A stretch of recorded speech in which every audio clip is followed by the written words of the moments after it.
In June 2019, I visited Leipzig, Germany. It's a place steeped in musical history and was the home to Johann Sebastian Bach. Here's a video about the trip I took with fellow musician and friend Adam Neely.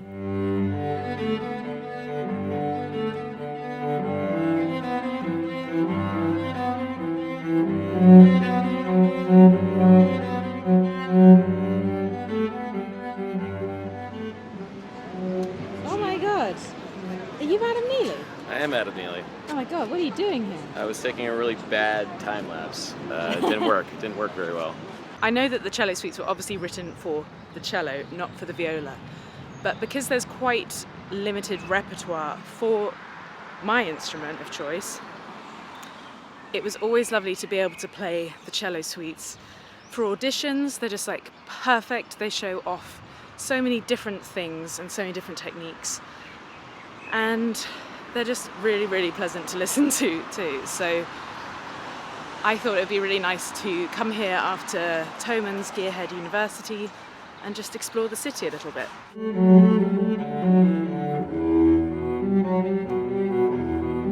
One of the things I particularly like about the cello suites is that they range in difficulty. So there are some that are quite attainable for people like me who are basically beginners again to play, but then they get very, very advanced and very, very difficult. So it's a little bit irritating because Bachfest Leipzig, I'm sure there are many Bachfests, starts tomorrow, the 14th of June. And so we're both leaving and flying back to our countries.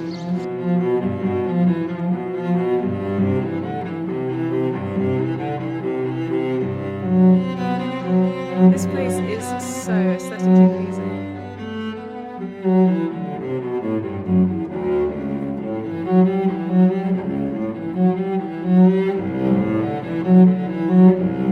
By the time Bach moved here, he'd actually already written cello suites. So I am no expert on Bach, and what I didn't realise was that the Bach cello suites weren't actually very popular when he was alive, and they weren't often performed. They actually became popular in the 1900s, but before that might have been considered just to be studies, so a way of practicing multiple techniques and improving a player's ability. But now they're considered some of the most glorious monophonic pieces of music in history.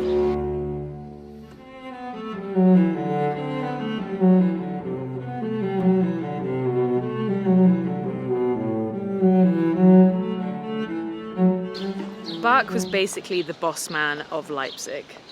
I know no academic is going to appreciate me saying that, but he didn't just write music for Thomaskirche, I hope I pronounced that correctly, St. Thomas's Church, basically, translated, but he wrote for 3 other churches too.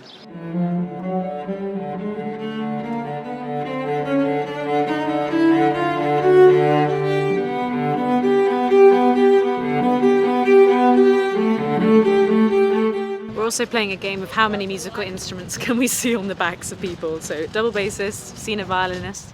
Yesterday we saw tons and tons of orchestral musicians all studying here.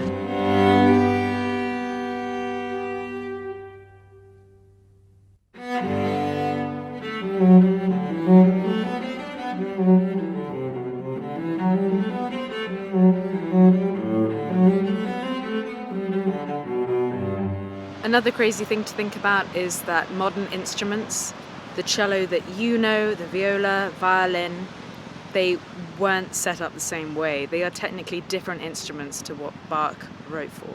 I need a coffee. I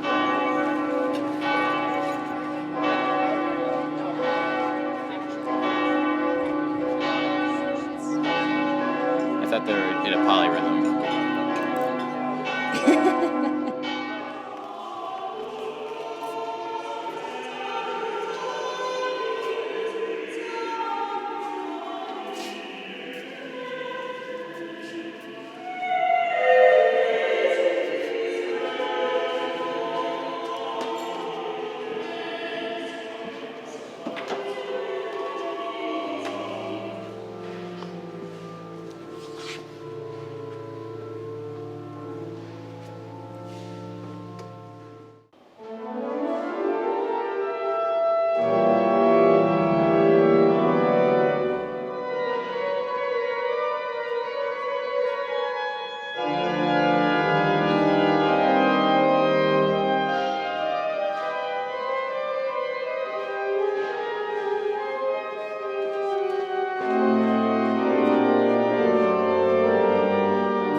was super cool. That was really, really cool. To hear Bach in Thomas Kirke.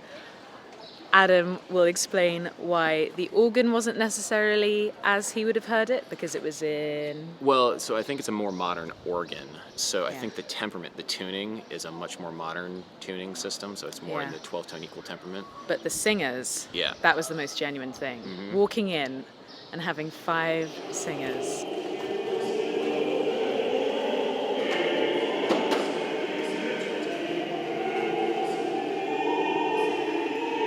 Yeah, there's something about the resonance of that room that was pretty special, especially when they're resolving those chords at the end of the phrases. Just everything kind of like comes together in this massive soup.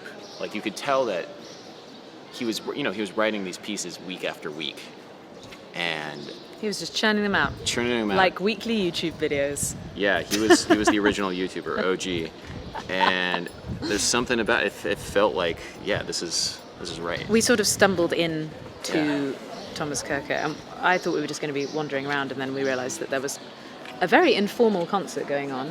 Yeah. But I actually think that was the way ceremonies used to be, because they used to be quite a long social occasion. Especially because he was Lutheran Protestant, and there's it wasn't, as far as from what I understand, church services weren't quite as formalized as the Roman Catholic back then. No. And it was a much more for the people sort of situation. Yeah. But don't quote me on that. Maybe I'm completely wrong. You're literally quoting on me. Yeah. Okay. You're quoting yourself on this. Yeah, all right, great. I'm going to get you in trouble.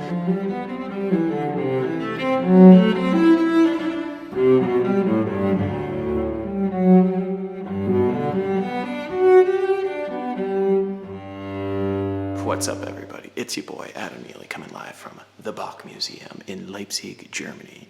The phones used for audio guides have definitely improved since I last went into a museum. They're like iPods. I know. Let's count the number of Johanns. Johann, Johann, Johann, Johann, Johann, Johann, Johann, Johann, Johann, Johann, Johann, Johann, Johann, Johann, Johann, Johann, Johann, Johann, Johann, Wilhelm, Johann, Johann, Tobias, Johann, Johann, Johann, Johann, and Wilhelm, Carl Philipp, Johann, Johann, Johann. So Bach only had 3 sons named Johann. He was kind of like breaking with the tradition. Then we have Johann, Johann, and Johann. It's a very Johann-filled family.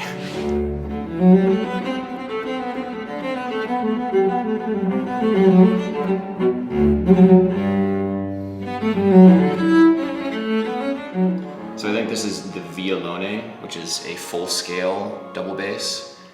Normally when double bass players play, they play 3/4 scale instruments. That's like the vast majority of double bass players, especially in jazz, because it's just easier to play. But this guy is like 7 feet tall. No, taller, I think. I'm 6. Yeah, it's like almost 8. Yeah, it's a big boy. This exhibit is especially important for the Bach Museum. We know for certain that Bach sat on this organ seat and played this instrument. Moreover, this is the only section of the Bach organ anywhere in the world. Wow, that gives me appreciation for those people who have earpieces and they're just going da da da da da. The platform at the center of the room displays a Snoredensal. The console is part of an instrument made by an organ builder called Johann Schreiber. He built it for St. James's Church in Leipzig, just outside near a cemetery. In some date, he was invited to inspect the instrument, but he tested the organ. This exhibit is especially important for for certain Bach sat on this organ seat and played this instrument.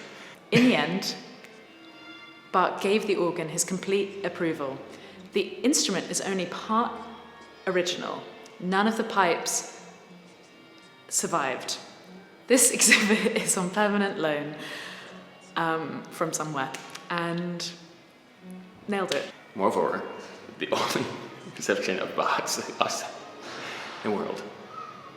Puzzle into part of this image. Are you okay?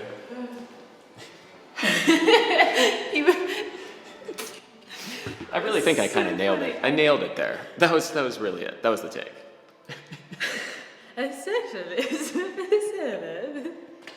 That's what you sounded like. That's the funniest thing I've ever heard. And especially coming from you.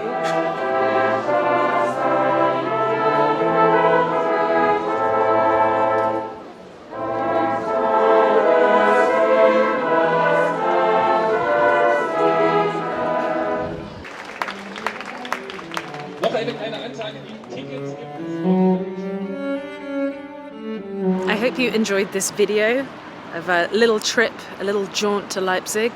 What a stunning, beautiful, musical city. It's pretty special to have been here.